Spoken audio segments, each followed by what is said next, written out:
తెలంగాణలో మొట్టమొదటి factory outlet Mukunda jewellers మన కొత్తపేటలో ఫిబ్రవరి 14న గొప్ప శుభారంభం. అందమైన ఈ శుభారంభంలో ఎన్నో విశేషాలు. ముకుందా జ్యువెలర్స్ కొత్తపేట. రాష్ట్రంలోని నిరుద్యోగులకు తెలంగాణ కాంగ్రెస్ ప్రభుత్వం గుడ్ న్యూస్ చెప్పింది.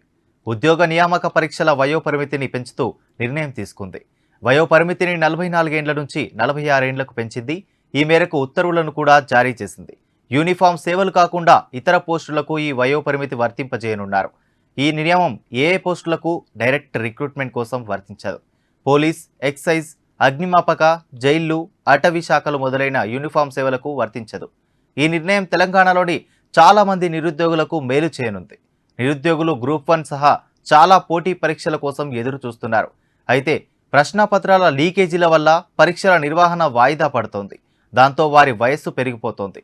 ఇప్పుడు ప్రభుత్వ నిర్ణయంతో వయస్సు పెరిగిన అభ్యర్థులు పోటీ పరీక్షల్లో పాల్గొనేందుకు వీలు కలగనుంది.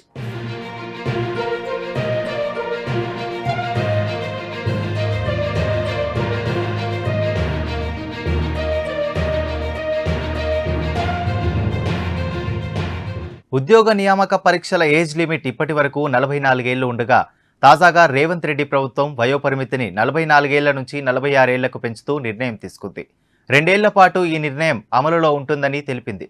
గత ప్రభుత్వం గరిష్ట వయోపరిమితిని 34 ఏళ్ల నుంచి 44 ఏళ్లకు పెంచితే కాంగ్రెస్ ప్రభుత్వం 2 ఏళ్లు పెంచుతూ నిర్ణయం తీసుకుంది. పేపర్ లీకేజీతో పాటు గత ప్రభుత్వం సరైన సమయంలో నోటిఫికేషన్లు ఇవ్వకపోవడంతో పోటీ పరీక్షలకు తమ ఏజ్ లిమిట్ అయిపోయిందని నిరుద్యోగుల్లో ఆందోళన పెరిగింది. ప్రభుత్వం తమ విజ్ఞప్తిని పరిగణలోకి తీసుకొని వయోపరిమితి పెంచాలని పలువురు అభ్యర్థులు ప్రభుత్వానికి విజ్ఞప్తి చేశారు. ఈ నేపథ్యంలో కాంగ్రెస్ ప్రభుత్వ ఉద్యోగ నియామకాల వయోపరిమితి పెంచుతూ నిరుద్యోగులకు శుభవార్త చెప్పింది. రాష్ట్రంలో కాంగ్రెస్ ప్రభుత్వం వచ్చిన తర్వాత ఉద్యోగులకు పలు హామీలు ఇచ్చింది. అయితే హామీల అమలు కొంత ఆలస్యమయ్యేలా ఉంది. అందువల్ల ఉద్యోగం కోసం ఎదురు చూసేవారు కొత్త ప్రభుత్వ నోటిఫికేషన్ల కోసం చూస్తున్నారు.